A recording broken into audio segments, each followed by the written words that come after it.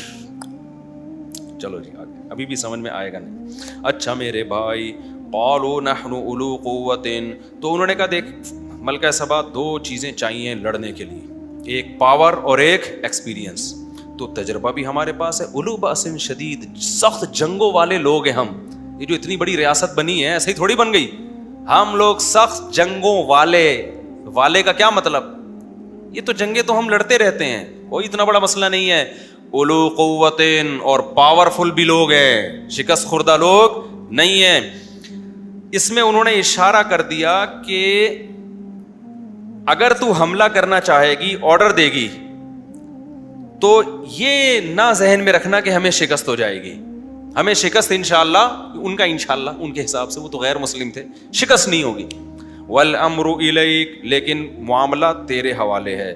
فانظری ماذا تأمرین، جو حکم تو دے گی اس کے بارے میں تو غور کر لے، ہم اس حکم کو فالو کریں گے. دیکھو ایک اسٹیبل ریاست کے یہ اصول ہوتے ہیں کہ جو ملک کا سربراہ ہے نا، ڈیسیجن پاور کس کے پاس ہوتی ہے؟ اسی کے پاس ہوتی. ہمارے ملک کی جو واٹ لگی پڑی ہے نا، اس میں پتہ ہی نہیں کہ پاور ہے کس کے پاس، کس کمبخت کے پاس ہے ملک کا اختیار. ڈیوائیڈ ہوئے ہیں اختیارات. کٹرے کے ڈھکن کا اختیار سندھ حکومت کے پاس نہیں ہے، ہمارے جو گٹر کے ڈھکن ہے نا, جا کے پوچھو ڈھکن کہاں ہے, ہمیں کسی بھی وزیر کا دروازہ کھٹکھٹاؤ, کہہ رہے یہ میرا ڈپارٹمنٹ, ابے پھر کس کا ہے یہ؟ اور آگے اوپر سطح پہ جاؤ, اسمبلیوں میں جو کچھ ہو رہا ہے, اتنا گندا غلیظ نظام ہمارے ملک پہ مسلط ہے نا, اس میں کتنا بھی اچھا آدمی آ جائے کچھ بھی نہیں کر سکتا, کچھ بھی نہیں کر سکتا, وہ پتہ ہی نہیں کس نے کرنا کیا ہے. تو ایک بندہ ہونا چاہیے جو پاورفل ہو, جس کے ہاتھ میں ڈنڈا ہو, سمجھ رہے ہو, وہ ہو سکتا ہے کچھ غلط کرے لیکن صحیح بھی وہی کرے گا. آپ دیکھ لو نا, ماضی میں جب ایک پاورفل حکمران آیا تو اس نے کچھ غلط کام بھی کیے لیکن وہ اچھے بھی بہت سارے کر کے چلا گیا وہ. تو جو ریاست کی جو فطرت ہے نا, نیچر ہے حکومت کی, وہ یہی ہے کہ جب تک کوئی پاورفل حکومت نہیں ہو, دیکھو اسلام یہ بھی چاہتا ہے کہ حکومت صحیح لوگوں کے ہاتھ میں ہو, لیکن اس سے زیادہ اسلام اس کو فوکس کرتا ہے کہ ایک شخص کے ہاتھ میں ہو. یہ پتہ ہے آپ کو, یہ پوائنٹ ٹو بی نوٹڈ ہے. اسلام چاہتا ہے کہ حکومت صحیح لوگوں کے ہاتھ میں آئے, اگر نہیں آئی ہے تو ایک بندے کے ہاتھ میں آئے, بے شک وہ غلط ہو.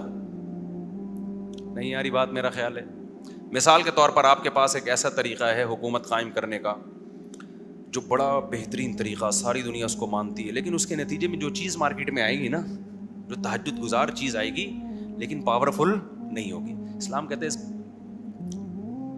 گالی نکلنے والی تھی, اس کو کیا کرو, اس کو ہٹا گیا, کسی کام کا نہیں ہے سالا. جب یہ کچھ کر ہی نہیں سکتا تو نیک ہو کے کرنا کیا ہے اس کا. دوسرا وہ طریقہ ہے کہ غلط آدمی آ گیا لیکن کیا ہے, پاورفل ہے, وہ بچا لے گا ملک کو. تبھی تو حدیث میں آتا ہے, صحیح مسلم کی حدیث, کہ جب مسلمانوں کا ایک امیر بن جائے تو جو بھی اس کے خلاف کھڑا ہو فقتلوہ, اس کو قتل کر دو, کائنم من کان, حدیث کے چاہے جیسا بھی ہو اس کے خلاف کھڑے ہونے والا. یعنی جو اس کے خلاف کھڑے ہونے والا کیسا ہی کو, کیا مطلب کتنا ہی نیک کیوں نہ ہو, لیکن اس کو کیا کر دو. وجہ اس کی ہے کہ جب ایک شخص کے پاس اختیارات ہوتے ہیں تو پاور ہوتی ہے, ملک اسٹیبل ہوتا ہے, پاورفل. کچھ گڑبڑیں تو ہوتی ہیں, بہت سے صحیح بھی تو ہوں گے نا. جب پاورفل ریاست ہی نہیں ہے تو کچھ بھی نہ صحیح ہوگا نہ غلط ہوگا, دوسری ریاستیں آپ کو کھا جائیں گی. آپ ہمارے کنٹری کا حال دیکھو نا, لمبے لمبے پروجیکٹ کیوں ویژن نہیں بنتے, اس لیے کہ وزیر اعظم یا صدر کو پتا ہوتا ہے میں 5 سال کے لیے آیا ہوں اور اس کا بھی مجھے پتہ نہیں 2 سال میں نکلوں گا, 2.5 سال میں نکلوں گا, عزت کے ساتھ نکلوں گا, ذلیل کر کے نکلوں گا میں. وہ تھوڑی لمبی لمبی پلاننگ کرے گا کہ ابھی جو محمد بن سلمان ہے MBS, اس نے پلان بنایا 2030 میں سعودی عرب کو یہاں تک پہنچانا ہے.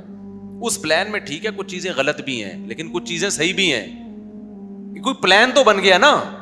لیکن اگر ایسا کوئی پاورفل حکمران نہیں آئے گا تو کسی قسم کا کوئی پلان بنے گا نہیں. اور ایک بات ہمیشہ یاد رکھو, جس قوم کا یا جس شخص کا اپنا کوئی پلان نہ ہو وہ ہمیشہ دوسروں کی پلاننگ کا حصہ بن جاتا ہے.